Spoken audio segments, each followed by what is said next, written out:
None ni icyumweru cya 19 gisanzwe umwaka A, tariki ya 9 z'ukwa munani 2026. Abatagatifu tuzahimbaza muri iki cyumweru. None turahimbaza abatagatifu Romani, Tereza wa Benedikta w'umusaraba. Ejo kuwa mbere tuzahimbaza abatagatifu Laureni, Deodati na Asteria. Kuwa kabiri tuzahimbaza abatagatifu Clara, Suzana, Tiburus na Taurini. Kuwa gatatu tuzahimbaza abatagatifu Clarissa, mutagatifu Hilaria na mutagatifu Herculani. Kuwa kane tuzahimbaza abatagatifu Hippolyte, mutagatifu Ponsiani, Radegunda na mutagatifu Yohani Berkimansi. Kuwa gatanu tuzahimbaza abatagatifu Maximilian Kolbe, Arnoldi na mutagatifu Everardi. Kuwa gatandatu ni umunsi mukuru wa Assomption cyangwa se ijyanwa mu ijuru rya Bikira Mariya. Tuzahimbaza abatagatifu Maria, Alfredi, Arupio, Tarisisi na mutagatifu Stanislas Kostika. Ku cyumweru gitaha tariki 16 z'ukwezi kwa munani 2026 tuzahimbaza abatagatifu Stefano wa Hungria, Serena, Theodori na mutagatifu Roki. Abazagira bazina b'abatagatifu tubifurije kuzagira umunsi mukuru mwiza. Ibirangwa bya paruwasi. Turi kwitegura guhimbaza isabukuru y'imyaka 5 paruwasi yacu imaze ishinzwe. Uwo munsi uzizihizwa ku itariki ya 10 z'ukwezi kwa 10 2026. Buri mukristu uzitabira ubusabane bw'uwo munsi arasabwa umusanzu ungana n'ibihumbi 10 atangwa ku buyobozi bwa Santarari Gahanga na Karembure. Indi myiteguro ijyanye n'uwo munsi mukuru tuzakomeza kwibagezaho mu minsi iri imbere. Kuwa gatandatu tariki 15 z'ukwezi kwa munani 2026 tuzahimbaza umunsi mukuru w'ijyanwa mu ijuru rya Bikira Mariya cyangwa se Assomption. Kuri paruwasi hazaba misa ebyiri, saa moya na saa tatu. Padiri Omoniye afatanyije na komisiyo y'abana baramenyesha abana bose ko hari urugendo nyobokamana ikibeho hamwe na Arkiyepiskopi wacu. Urwo rugendo ruzaba kuwa kabiri tariki ya 18 z'ukwezi kwa munani 2026. Abazajyayo bakomeza kwiyandikisha muri kontabilite ya paruwasi cyangwa ku biro bya Santarari ya Karembure. Amafaranga y'urugendo ni ibihumbi 13. Padiri aributsa urubyiruko rwose rwifuza kuzitabira forumu nasiyonari y'urubyiruko izabera muri diyosezi ya Byumba kuva ku itariki 19 z'ukwezi kwa munani kugeza ku itariki 23 z'ukwezi kwa munani ko kwiyandikisha bizarangira ku cyumweru gitaha. Tike y'urugendo ni amafaranga 14,500. Padiri afatanyije na komisiyo y'itangazamakuru baramenyesha abakristu bagize imiryango remezo iba yatanze ituro ryo kwitungira paruwasi ko misa iyo ihumuje aribo bakorana ikiganiro cya Utahanyiki bari kumwe n'umunyamakuru. Buri muryango remezo uzajye witoramo abantu 3 barawuvugira kandi abawugize bose bahurira mu busitani bwa paruwasi bagakora icyo kiganiro gitagatifu. Twifashishe ikoranabuhanga twamamaza inkuru nziza igere kuri bose ahose. Padiri aramenyesha ababyeyi barera mu seminari nto ya Ndera ko baza gutwara ubutumwa bwabo mu bukarani bwa paruwasi. Komisiyo ya katesheze iramenyesha abigishwa bigira ugukomezwa mu mwaka wa 3 babajijwe bagatsinda ko bazaza kuvanguza amafishi muri iki cyumweru. Kuwa kabiri nabo muri Santarari ya Karembure. Kuwa gatatu ni abigishwa ba Alfredi na Ildefonse. Kuwa kane hazaza abigishwa ba Irimine na Theogene. Na kuwa gatanu ni abigishwa ba Joseline abo mu mpuza ya Saint Elizabeth Nunga na Bisambu. Abazaza bose baza bitwaje impapuro z'amanota babarijweho, ikarita y'ituro rya kiliziya n'ibyangombwa by'ababyeyi babo. Icyitonderwa: kuvanguza amafishi bizakorwa muri iki cyumweru gusa. Komisiyo y'ubwigishwa iramenyesha abifuza kuzakomorerwa amasakaramentu mu gihe cya Noheli ko bakwihutira kwiyandikisha mu miryango remezo batuyemo. kandi iramenyesha abakateshisite bose ko igikorwa cyo gutora abigishwa gikomeje, kuko igihe cyo gutangira cyegereje.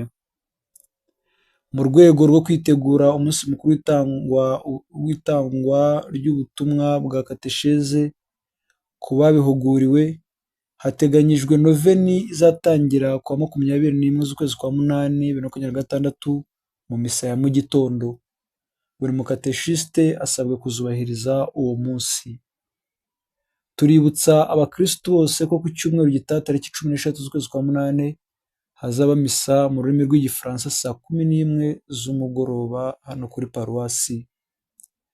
Ubuyobozi bwa korali La Voix des Anges ikorera ubutumwa muri GS Gahanga ya mbere buributsa abanyeshuri bose bayibamo ko muri iki gihe cy'ibiruhuko repetisiyo izajya ikorwa ku wa mbere nyuma ya misa ya mu gitondo ku mashuri. Banaboneyeho gutumira abanyeshuri biga ku bindi bigo by'amashuri batagira korali babarizwamo kujya baza kwifatanya nabo muri repetisiyo. Ibirangwa bya santarari. Padiri aributsa abakristo bo mu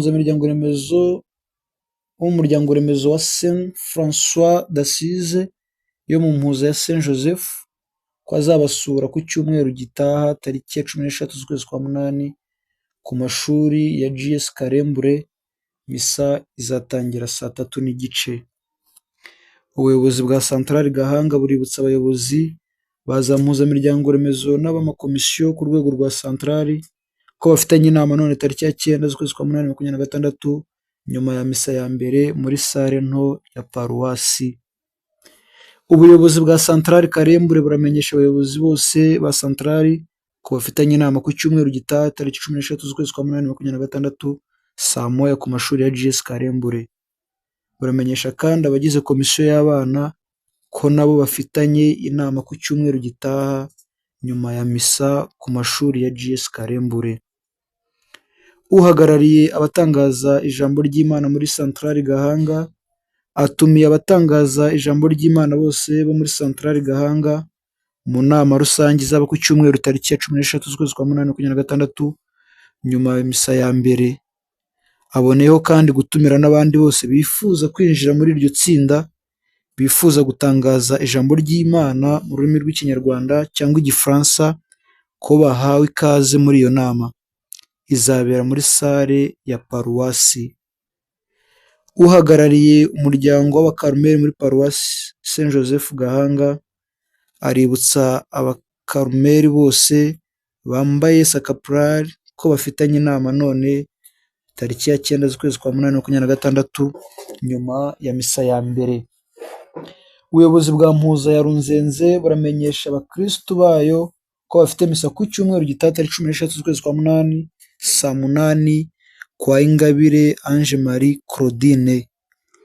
Ubuyobozi bwa mpuza ya Kamukobwa buramenyesha abakristu bayo n'abandi babyifuza ko bafite misa kwa gatanu tariki 14 z'ukwezi kwa munani 2026 saa 9 kwa Habimana Ildefonsi.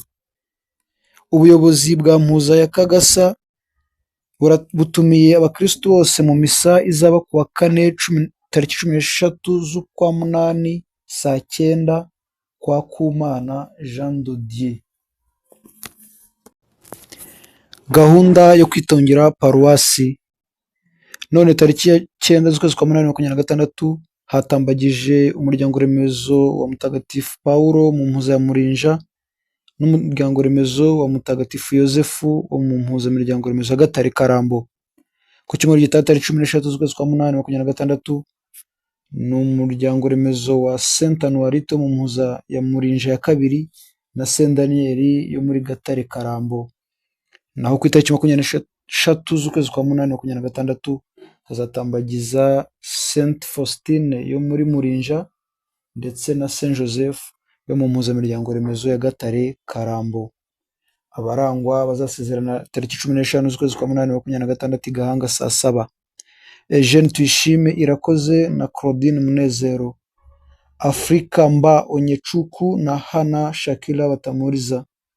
Kohari z'abaririmbira ni Kohari Poel Cantores. Abarangwa bazasezerana tariki 15 z'ukwezi kwa munani 2026 i Gahanga saa 9. Emmanuel Iradukunda na Kevin Uwacu, Patrick Niyirora na Alice Tuyizere, Theogene Niyonsaba na Clementine Uwiragiye. Chorale z'abaririmbira ni Chorale Senkizito. Abarangwa bazasezerana tariki 15 z'ukwezi kwa munani 2026 kuri Sainte Famille de Bordeaux saa 9. Napoleon Aishakiye na Marlene Shima. Chorale z'abaririmbira ni Chorale Miséricorde ku Kicukiro.